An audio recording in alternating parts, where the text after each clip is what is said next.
Okay, chapter 14 for you today. It's called The Three Plans.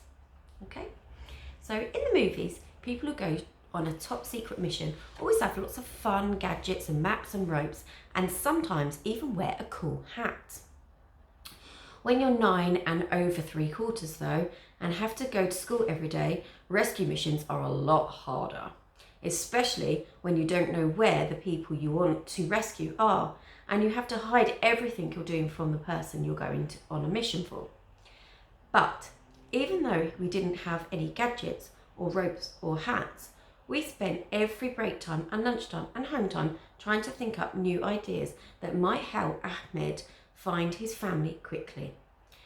By Thursday morning, Tom and Jessie and Michael had each come up with a plan, but I hadn't been able to think of anything. "Don't worry," said Josie. "You can help us see if our ones will work." I tried to smile, but it didn't make me feel any better. On the way to school, we went through all the plans. Tom went first. He said we should write to the Prime Minister and tell her to keep the gates open until Ahmed has found his family.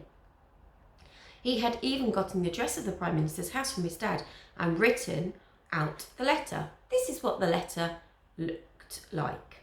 "Dear Prime Minister, we heard from some people on the bus that the government was going to lock the gates so that no more refugees could come in. But our friend Ahmed is a refugee boy. You might have heard of him because he's famous for beating up Brendan the bully, and he doesn't know where his mum and dad are and needs to find them. Please, Prime Minister, can you please help keep the gates open so that he can find them and so that he can be happy again? Thank you." I thought it was a good idea, and so did Josie, but Michael said it wouldn't work because the Prime Minister was in charge of the government and had probably been the one who told the security guards to lock the gates and send them her special keys, So we couldn't ask her for any help at all. Then Josie talked about her plan, which was called the Special Appeal. She said we should bring a newspaper and tell them all about it, because her mum and dad were always complaining about how many special appeals there were for charities in the papers. And once the appeal went out, Ahmed's mum and dad would see it and get in touch. Josie had written the special appeal out and made it as short as possible so that the newspaper would print it quickly. This is what it looked like. Special Appeal. "Please, everyone, a boy called Ahmed, who is in Nelson's school, ran away from Syria because of bombs and lost his mum and dad. If you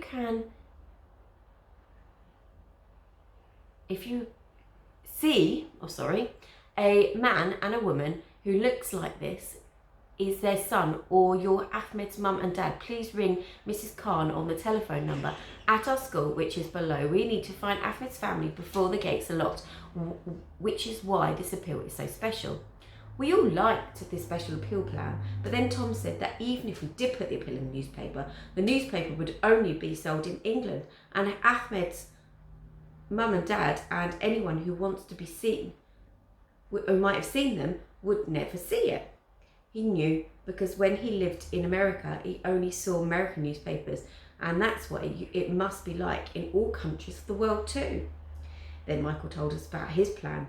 "We should write to the High Court, to the judge sitting in the highest chair in the land, and ask them to order all the security guards to open the gates when they see Ahmed's mum and dad," he whispered. "It's called an appeal too. I've heard my mum talking about them because her law firm are always doing them for people. I'd ask her to help Ahmed, but she's always complaining about how much work she has to do, and she charges hundreds of pounds an hour." "But we can't afford that," cried out Tom. "I know," replied Michael, rolling his eyes, "which is why I'm saying we should do the appeal ourselves." "Is it an appeal like my newspaper one?" asked Josie. "Sort of, except it's for a judge. All we need to do is find out who the highest judge is in the land and write to them," replied Michael. "We could even send them your appeal," he said, giving Josie a nudge on the arm. "We'd only need to change it a little bit. Mum's always saying that judges have nothing better to do than read appeals all of the time."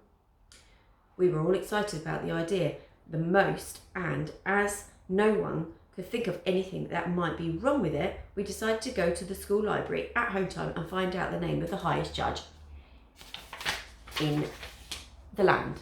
So when the last bell rang, we told Ahmed we had to get home quickly so he wouldn't follow us, and headed straight there. Our school library isn't as big as the one Mum works in, but it has large windows and lots more sunlight, which means you can see all the books better.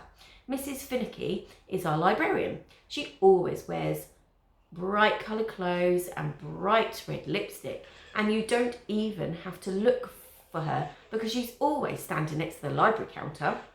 I like Mrs. Finicky because she always gets excited when you ask her something. She tells people off for not looking after their books properly, just like my mum. She has a large sign on her counter and says, "Books are like people. Look past their covers and they'll take you on a great adventure." I like it because it's fun to imagine people as books and guess about what kind of adventure they might take you on. When we got to the library counter, we all looked up at Mrs. Finnick. She was wearing a sky blue top and a sky blue skirt, and Mrs. Finnick smiled and looked down at all of us and said, "Hello, and how can I help you all today?" Tom and Josie and me all looked over at Michael and waited. So he asked, "Miss, do you know where we can find out who the highest judge in the land is? We need to find out for our homework." "Really?" said Mrs. Finnick, frowning. We all nodded. Mrs. Finnick scratched her chin. "I think we'll have to look online for that," she said, and she started typing into her computer. We nodded and waited excitedly for an answer as Mrs. Finnick narrowed her eyes and looked at the screen. After a few seconds, she said, "Here we go. Right. Was it the name of the Lord Chief Justice you were after, or the High Court Justice for the Family Division?" We all looked at each other and then Michael and said, "Family Division, please."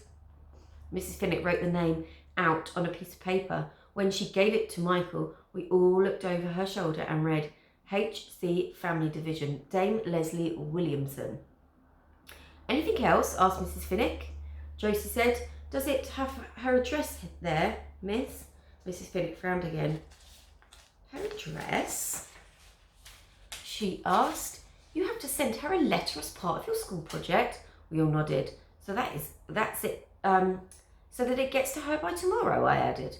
"It's the High Court of Justice you'll be needing to write to," said Mrs. Finnick, narrowing her eyes at the computer screen again as she copied it down. "But even if you post it today and it gets to her office tomorrow or on Saturday, remember that the courts are closed over the weekend and it won't be the judge who gets your envelope. She'll have a secretary to open up her mail for her." She handed the slip of paper with the address to Josie. "Anything else?" She looked at our downcast faces. "I'm sure she'll read your letter eventually," she added gently. "It might just take a while." We left and gathered in the hall outside. "What are we going to do now?" asked Josie. Her face was all pinken, which is what happens when she's really upset. "Even if we send the judge that appeal right away, the gates will be shut before she even gets it. It's already Thursday, and after this week is over, we'll only have 5 more days."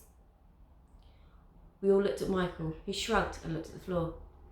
"We've got to think of another idea," said Tom urgently. We all nodded. But I felt sick inside.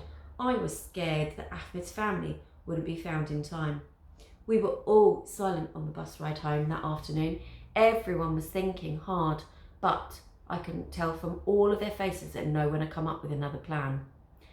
I felt the worst, because at least everyone else had thought of something. I hadn't come up with a single plan. Now I know it was because my brain just wasn't ready to think of anything then. It wouldn't be ready until the weekend. But when it was, it came up with a plan so fantastic that nobody could say no to it. Not even a judge sitting in the High Court chair in the land. Okay, so that's the end of that chapter, chaps.